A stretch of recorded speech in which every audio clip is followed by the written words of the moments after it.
we had maybe 2 weeks before we had to lock and load, cast the movie, and get up to Alberta, Canada. The producer said, we just can't take the risk of not getting it cast in 48 hours.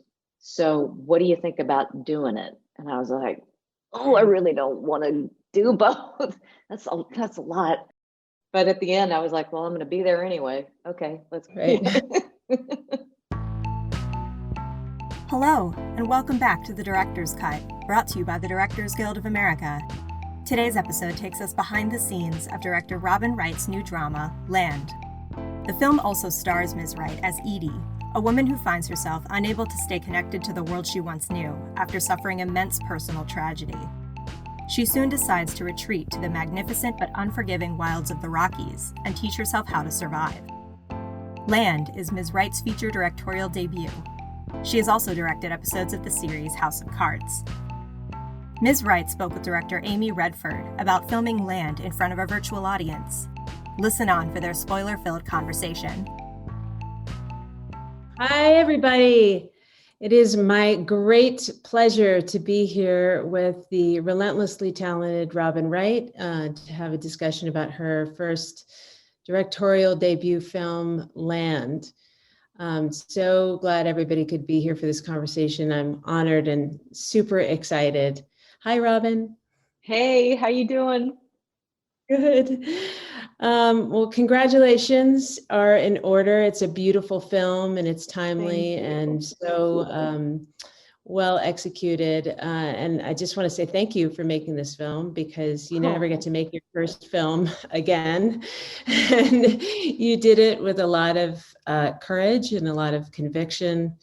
And I'm sure you've had a lot of different stories come your way, and this was a courageous one to take on. So thank you on behalf of a lot of us who need that. Thank you so much. Yeah, right. Yeah. And thank you for doing this. Thank you for doing the moderation. Of course. I mean, the story seems so, and there's so much to unpack. And I'll just sort of dive into the story to begin with, because it seems so prophetic. You know, we're in a moment of examining our relationship with isolation, and you had the drive to make this film in advance of the pandemic.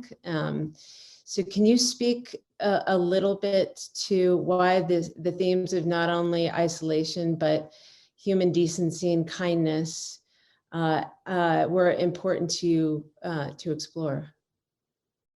The script came to me about 3 years ago. And it was during the time when we were all witnessing, and many were experiencing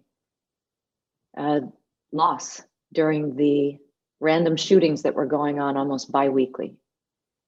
And I remember reading the script at the same time feeling what I feel everybody was feeling every day. How are these people finding their way? How did they get through that kind of loss? And I thought maybe this would be a good moment in time to remind the message of we need each other.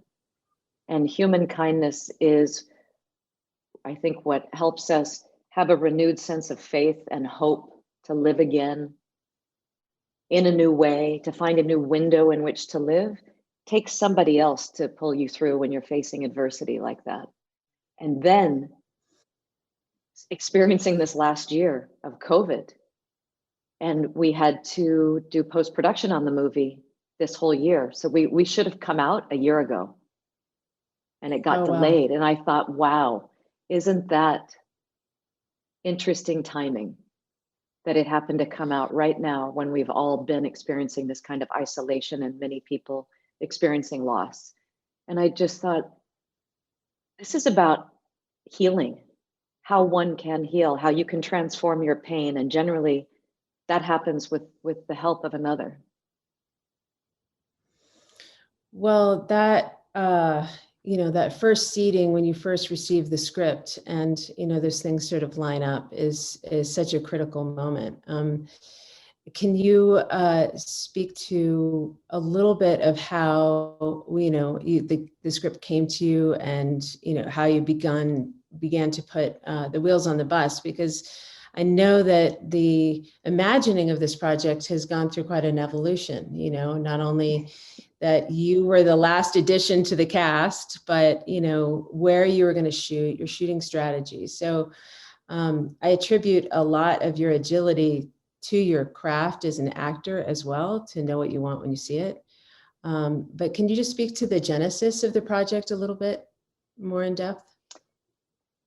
Yeah, the fact that it came to me at that time 3 years ago, and I felt like it was an answer of relief, not an answer of absolute resolution for everyone who's experienced grief and loss, but just about human kindness. The last 4 years of this administration, that was also a factor.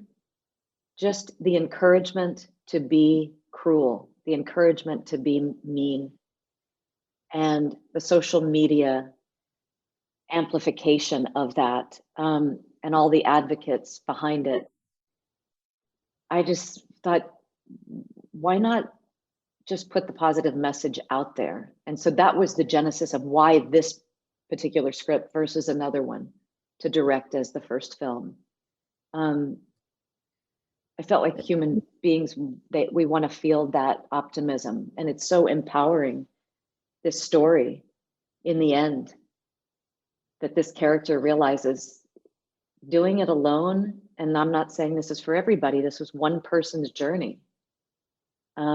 She realized that she needed the connectedness of love of her family, and he gave her that, and then she in turn gave him redemption. And that's what we talk about every day during COVID, how much we miss each other, how much we miss hugging and being connected and being in the same room with each other.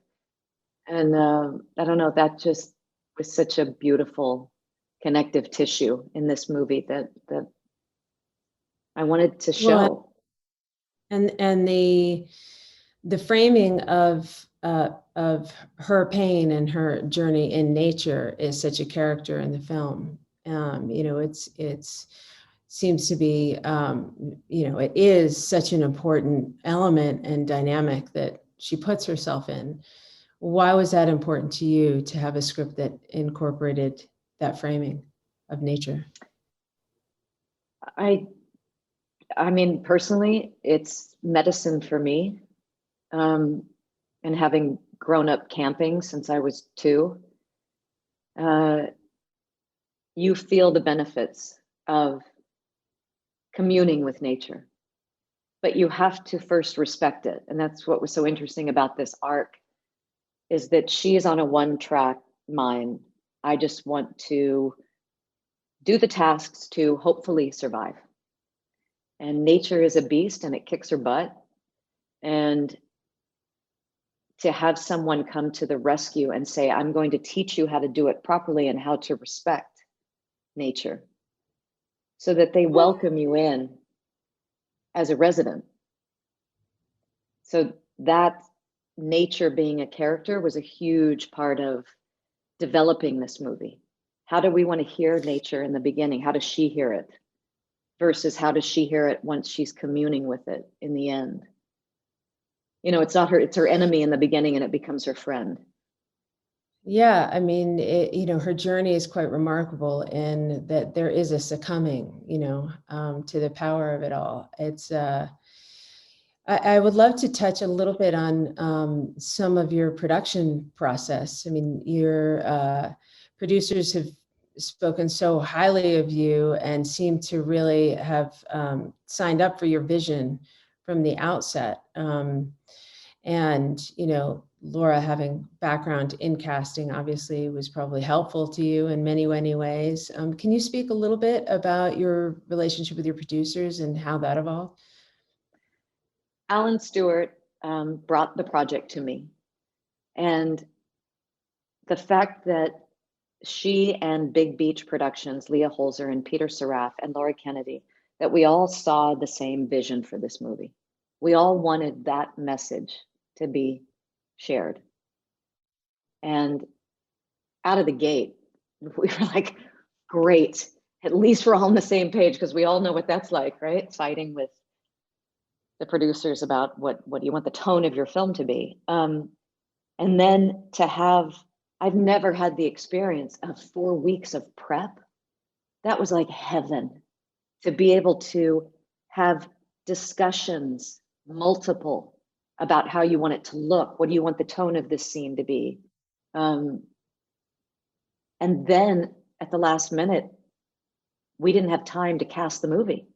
We got financed so quickly after waiting a year, a little bit over a year to get finance.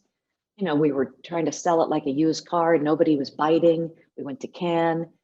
And then Focus Features was our last meeting. And they said, we love the idea of that message. We think that message needs to be put out into the world today because of what we've all been experiencing with the ugliness in our country. And we had maybe 2 weeks before we had to lock and load, cast the movie, and get up to Alberta, Canada, where we got a tax break to shoot, because of course we would have loved to shoot in Wyoming or Montana, and we just didn't have the money. And the producer said, we just can't take the risk of not getting it cast in 48 hours. So what do you think about doing it? And I was like, oh, I really don't want to do both. That's a lot. But at the end, I was like, well, I'm going to be there anyway. Okay, let's go. Yeah, keep living, right? Well, it was such a good choice. I mean,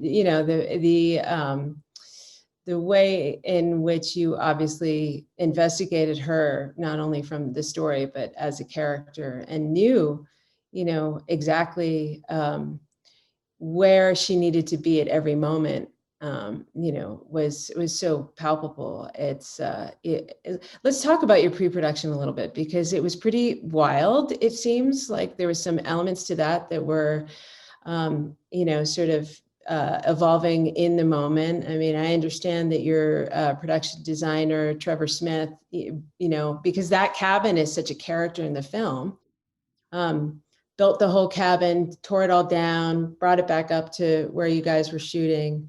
Can you speak to a little bit of that? I mean, we'll get into Bobby Bukowski too in a minute, who is one of my all-time favorites. But I'd love to know what that was like and how it was unique to this film, and how you speak to how great it was. What was it about that pre-production that was so valuable to you? Trevor Smith is not only a great production designer, but he's a director. He's just a natural director. So he was thinking not only about what are the trinkets that are in that cabin that she purchases that used to be in an old man's cabin. He was looking at the scope of when I build it, Robin, and I'm going to show you computer generated images, 3D, we need to think about where it sits on the mountain. Does the sun rise at the front of the cabin and set in the back, or go over the other side? We need to talk to Bobby Bukowski about that. Lighting. We don't want to have much artificial light in the cabin. So where do we place those windows? Where do you want the slits in between the logs to be, Bobby, to hit Robin's face when she's at the sink? He's so ahead of the game, thinking about the final draft of the film, not just the couch and the fabrics, and the life in which was lived in that cabin before. Yeah, you feel it. Yeah, and we had to cut out so much stuff. We had great footage of her discovering that old man's life. Yeah, just montage. You feel it. You feel it. Do? Oh, good. Okay, because we couldn't afford to keep it in. Fiber. Yeah, because it's not all consistent. Some looks like it's been there for hundreds of years, and some looks like it was bought from Savers. So right. It's kind of wonderful in that, and it makes it feel a little bit more real and, again, like lived in. Yeah, it was amazing, because for a production designer, so much of the production design is nature. There's so much of that is in essence, just you turn on your camera, right? And so I was interested to see where he fit in, and it's fascinating to know how meticulous that process was. Very meticulous. And that's just the beautiful part about being able to direct, is that you get to work and collaborate with all of the departments. And they're bringing new ideas to your palette every day that you just didn't think of. And being the architects of the same building, you're like, we're all directing this movie. It's never just one person. And that was an incredible experience. Well, this is not your first time in the director's chair. I mean, you directed multiple episodes of House of Cards, and it seems like what people have perceived about you. I think Bobby even said about you when you did the wonderful Rampart that you had a director's mind. So what was it about directing a feature that was important to you in this moment of your career? Well, directing a series, a House of Cards, we had to adhere to a very specific style. We couldn't use certain lenses. We couldn't use Steadicam. We couldn't use handheld. That was very specific and structured. So it was almost like being in school, where you say, okay, we're just going to start with this style, and let's see how you can allow your style to basically infuse without destroying the template that David Fincher set for that show. And doing this movie was like breaking out of, I don't want to say confinement in a negative sense, but you were confined on House of Cards. You had to work within these parameters.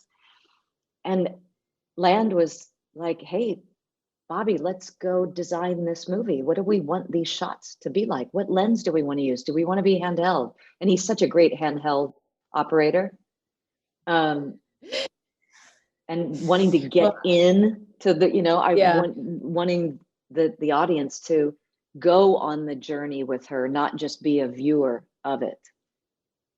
Well, it isn't voyeuristic in that way. I mean, we're with you in all of it. Let's talk about Bobby for a second, because he kind of, like, the way that he spoke of you in terms of what, here we have this beautiful landscape and we have this incredible scenery, but for him the most important thing was your face. And he said to be able to go on the journey with you in terms of, what you were offering. He said that in all the majesty of the landscape around her, it stands that the most moving, wondrous, and profound element to shoot was the depth of emotion in her eyes and face. If I was only able to tell the story with one shot size, it would be a close-up of her face. That would say everything. Which is pretty incredible. So I would love to hear a little bit about that, what seems like a very intimate collaboration. I know he lived in the cabin and, would often just, say, hey, Robin, go sit down. This incredible thing is happening. So can you speak a little bit about that collaboration? He is not only a man of nature. I think he would, on his own volition, choose to sleep in a tent 265 days out of the year anyway. And when he said, I'm going to sleep on the mountain, I said, well, so are we. So the producer and I slept in our trailers at base camp above the cabin. And he literally did that so that he could have the camera available to him. If a storm happened at 3 a.m, he would wake up and he would capture it. And he had to be my director so much of the time, because emotional scenes in the cabin, I wanted everybody cleared out. And I was like, if you're handheld, can you just be in here with me? And I would do a take, and he was like, that's great, but I want to come around a little bit more to the front. Can you give me this line again? And then let me move over here, and then maybe don't cry. Like you did that on those 2 angles, don't cry. So we had this almost co-directing relationship in those moments. Yeah. And you have to, when you're in front of the camera and you're behind the camera, you have to have an incredible team, your backbone, which is these 3 female producers that were in the tent every day watching everything that I did. And I could just lean out of the cabin and go, was that good or did it suck? And they'd be like, it sucks, do it again, you know? So you have to trust everybody. And I did. I had the trust in them. That's amazing. I mean, there's so much, you know, if you take that chance to be in the director's chair and in front of the camera, there is a lot you have to give over, but you know, there's a lot of precision. I'm sort of curious in terms of, like, there's a couple of images that just stand out to me so clearly. You know, one was what I see thematically as part of like what you set up was her rebirth, right? And there's this moment where she comes in from the storm and she's got the tether around her waist. And it's almost like, you know, this canal, this, you know, where and then she collapses on the ground. And she just looks like this embryo, this fetus with this umbilical cord, you know, that nice. certifies. That's great. I'm stealing that. That's so good. Oh, I thought it was so deliberate. Maybe it's just my crazy brain, but I mean, how many of those images, because there's so many beautiful images, how many of those did you set in advance, or did they sort of evolve in the process of telling the story? We would discuss every night after wrap. We would go into my trailer. So it'd be Bobby, the AD, and the producers. We would go in and we would discuss. Yes, we did a map in pre-production of the scene, but now that we're up here, we're living up here. We are discovering things we didn't know when we were down in Calgary in the production office. When we were imagining, oh, we're on a mountain and you've got the wind and you've got the rain and you've got a blizzard. Nothing like talking about it until you are actually embedded in it. So every night we basically redid our notes and went like, let's get tighter or let's get wider, because the unpredictable weather patterns that we were up against in Alberta were also dictating the change in schedule every night. So we would plan to shoot a summer scene the next day. That was on the schedule from day one. Nope, there is going to be 4 feet of snow by tomorrow morning, 6 a.m. So we'd have to rejig and then talk about how do we want to shoot that? We didn't expect to have falling snow in this winter scene. We thought snow was going to just be on the ground. So that would change the angles. But like I said, Bobby would do, when he was just me and him in the cabin, he would have that camera on his shoulder and he would just keep moving around and just getting different angles, because we couldn't afford to have B camera in there if he wanted to circle. He's very much, he's so spontaneous and he is at one with that camera. So that was a blessing. Did you, I mean, at what point in your process did you integrate Ben Soleil and the Time for Three music? Was that something that you had in your brain while you were shooting, or is that a later part of your process? Or what was the role of sound and music as you were going through this? Yeah, well, Alan Stewart, our producer, turned me on to Time for Three before we started making the movie. And she said, "But just tell me what you think of this trio." I called her, I was weeping. I was like, it's some of the most moving music I've ever heard. And I kept playing it while I was prepping to do a scene where you needed to get emotional. And it just brought tears and heart. And then, yes, lived with it through the movie. And I put it in the assembly. They're songs that were already produced, and I couldn't let go of them. You know, you hear other things and people are like, well, you got to get out of your assembly box. I was like, I can't get out of that box. And I had known about Ben Soleil for years. And he is an incredible artist, musician, but he sort of orchestrated. He became, because they'd never composed a film before, Time for Three. They just play live and travel around. Right. and they're so raw. Like this is how they worked. We were remote. We were doing the sound design, the score, the editing, everything on Zoom the whole time. Like I'm sure a lot of people did this year. And it was so difficult to not be in the room with them as they were playing to picture. And I said, how do you want me to direct you?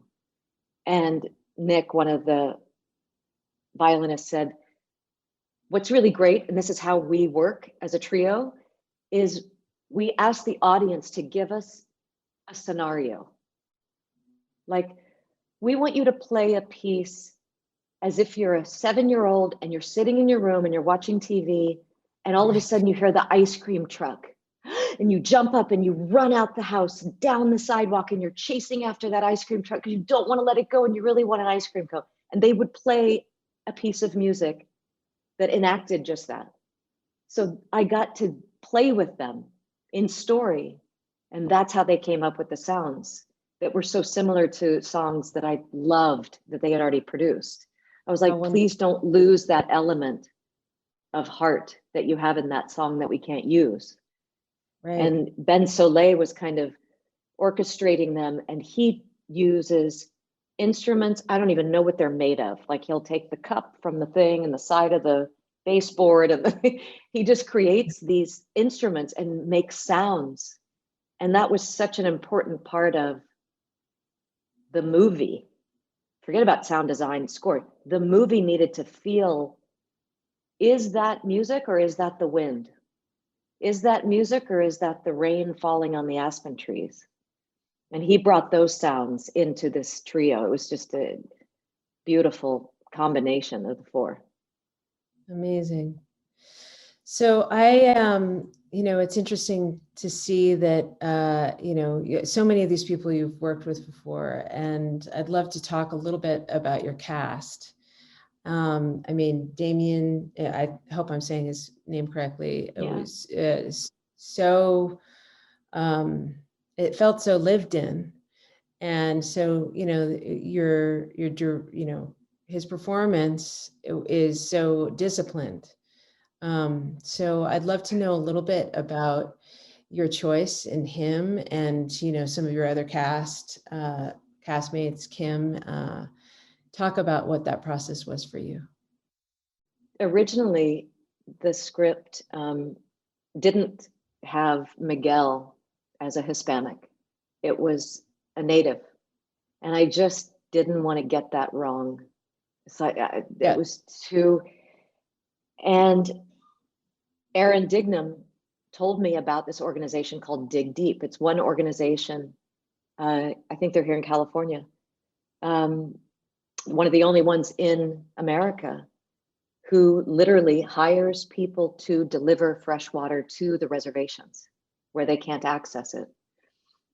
And most of the employees are Hispanic, and they live in and around these reservations. So I was like, okay, good. It's authentic. It's true. It's viable. We can prove it. We're not going to get nailed for getting it wrong. And you get submitted a few names, and I knew I couldn't get some of the other actors to play this role. And I watched him in A Better Life and was blown away by the soul of this man, the way it translated to the screen. I was like, he's so underrated. I want to see him more. I want more of him. He has the most gentle, open eyes. I was like, he's born to play this part. And he read the script in under 2 hours, called me and said, I need to do this movie. And I said, come over. He walked in the door, and it was like we had known each other our whole life. You know, when you meet those people in life where you're just like, I've known you forever. I don't know why. We don't even have to talk about it. And so the chemistry, the dynamic that we are in this movie, that's us. And it was from the minute we met. And he said, I need to do this for my own personal reasons, because he had an unfathomable event happen to him. And he had gone through months of healing. By the time he met me, he was maybe 6 months in. And he said to me, Edee, is not in her 6-month phase yet. And I see that as Miguel, I see where she is, and I know how far she has to go. And I'm going to lead her through those tunnels and let her see that there's light at the end. And I was like, wow, you get You're it. hired. And you're hired. I was like, yes, you're totally hired. And he's like, well, but, and no, he's like, can I'm you sure give me one? No, I was just going to say, you know what it means when somebody says, I need to do this movie. I mean, as an actor, you know what that means, Yeah. and what that's going to bring. You bring it. Completely different beast, right? Yeah. Where you don't have to tell them anything. He just imbued. It was just natural. Yeah. Well, you mentioned Aaron Dignam, who you collaborated with on a movie Loved. And I was actually thinking about that movie because that character that you played in that movie had such a solitary existence, and what that idea of love is to her is so deliberate, and for Edee, there's so many scenes and there's so many moments that are so precise when she says, when the therapist says, well, don't you want to have people share in your pain? And she's like, why would I share that? And people just need me to be better. And so I need to not be around people, right? It's so courageous in terms of the way you're allowing us into her essence. And I would love, I mean, I know that, the story was written by Jesse Chatham. And, that was sort of his brainchild and his encapsulated the story. And that there were moments that felt very much in the keeping of the Aaron Dignam. Can you talk a little bit about that writing process and what that was for you? Well, as you know, she's so gifted with the way we actually exchange in a conversation. It doesn't always have to be so linear. We don't always have to stick to the topic. And when she was writing these things, we would discuss beforehand, I don't want to give the story away. I don't need so much exposition. Is there a way to keep the audience engaged with how sparse that exposition is? Are people going to get bored? And she goes, I got it figured out. What you do is you just give them a crumb, like saying, well, why don't you share your pain? Just the word share. And we would talk about that for 30 minutes. Well, what does that mean? And then we would, because Aaron plays the therapist in the movie. Yeah, I know. Did you notice that? Yeah. I was like, you're such a great therapist. Oh yeah. She was like, I'm not going to be on camera. I said, yes, you are. I'll just keep you in silhouette. But she is such a great therapist naturally.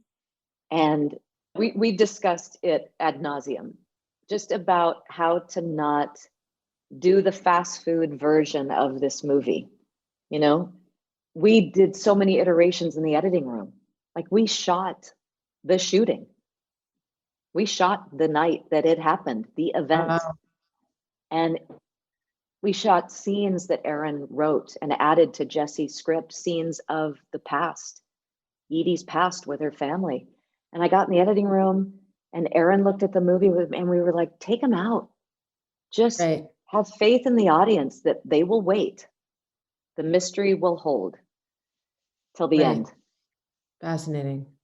Yeah, there is a lot of faith in the audience, and that's sort of what I was saying. Like, you never get to make your first film again because you don't know better, right? Yeah, you don't know better. This is what I'm doing, so I don't know. I know. But it is that faith in the audience. It is like, I mean, there's movies where you have women in solitude who are going on a journey, like Wild, or I mean, or people in general who are throwing themselves into the abyss in order to figure out who they are. And yet the plot part of this is a slow reveal. You understand that something devastating has happened. But in the same way that that Miguel isn't pushy and isn't asking her to crack open before she can, it's like that's what happens in the movie too, right? It's there's a moment when it's okay to know this, and it's necessary, and before that it's not really, because it's emblematic of so many people's journey. There isn't one size fits all to grief, and the evolution of that. And it's not about the voyeurism of what happened. It's about where she is as a human being and her healing process. So I quite like that bit that you didn't tell us. Well, that's great. I'm so happy to hear that. I hope other people did too. It was very courageous. So tell me a little bit about some of your other cast members. I mean, Sarah Dawn Pledge and Kim Dickens. Tell me about how they came into your world, and yeah, I know you'd worked with Kim before. How did you meet Sarah? Talk to me a little bit about them. Well, when you shoot in Canada, as you know, you have to cast mostly Canadians and crew. So you get, I think, 3 non-Canadian parts that you can cast. And one of those was Bobby Bukowski. So it's not just actors. He being an American, yeah. So I was like, okay. So I had 2. So I of course I want to see these Canadian tapes, and of course Sarah was just, what an amazing face she has. The stillness of her face it's a painting to me. And she just did an incredible reading and was so honored to be in the movie. She just loved everyone that joined this little film, really loved the message of it. Not just, oh, I love my part, or I love the producer. They really loved the message. And you could feel that on set. So when I reached out to Kim, and yes, we had worked together in House of Cards, and I always loved just her vibe. She just was the most easygoing, fun-loving, and natural actress. And we had always said to each other on the show, we could be sisters. Because sometimes people would walk up to me on the stage and they'd be like, Kim. I'm like, it's Robin. Oh yeah, sorry. Same color hair, same as me. And she just popped into my mind. I was like, I want her to play the sister. I know that we'll have that kind of energy that's natural, because we are like that with each other as pals, having worked together. She feels like a sister.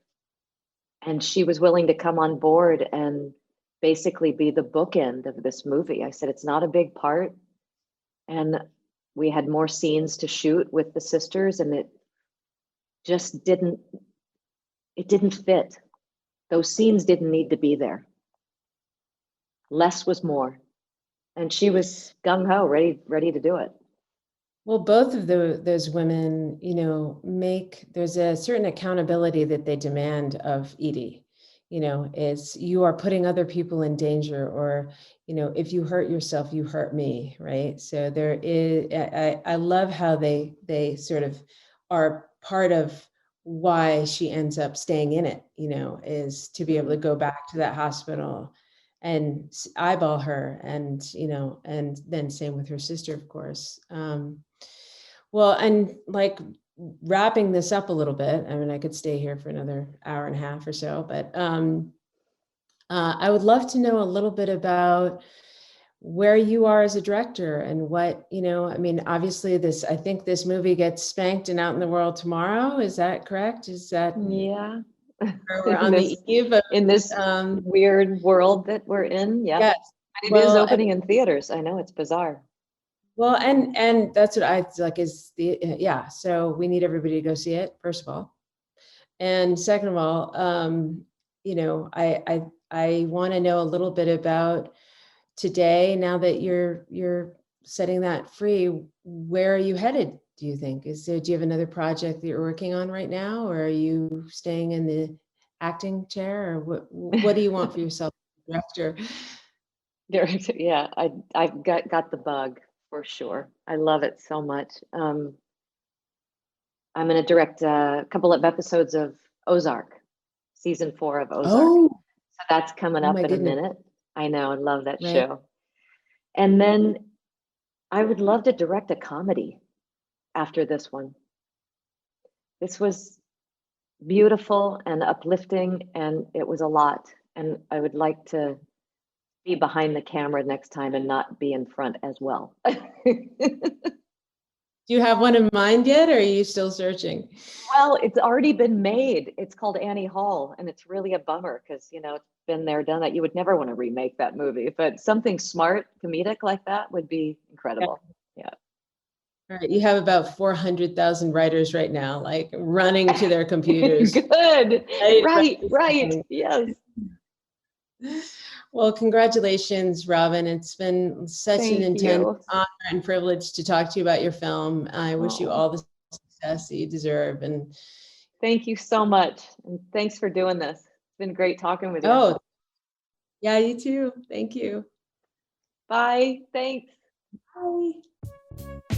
Thanks for listening to another DGA Q&A. If you'd like to hear more, The Director's Cut is available wherever you listen to podcasts. Stay tuned in the coming weeks as we bring you discussions of films from Viggo Mortensen, Anthony and Joe Russo, and Julia Hart. And be sure to subscribe, rate, and review. We'd love to hear your feedback, and you can help fellow film buffs find the show. Thanks again for listening, and we'll see you next time. This podcast is produced by the Directors Guild of America. Music is by Dan Wally.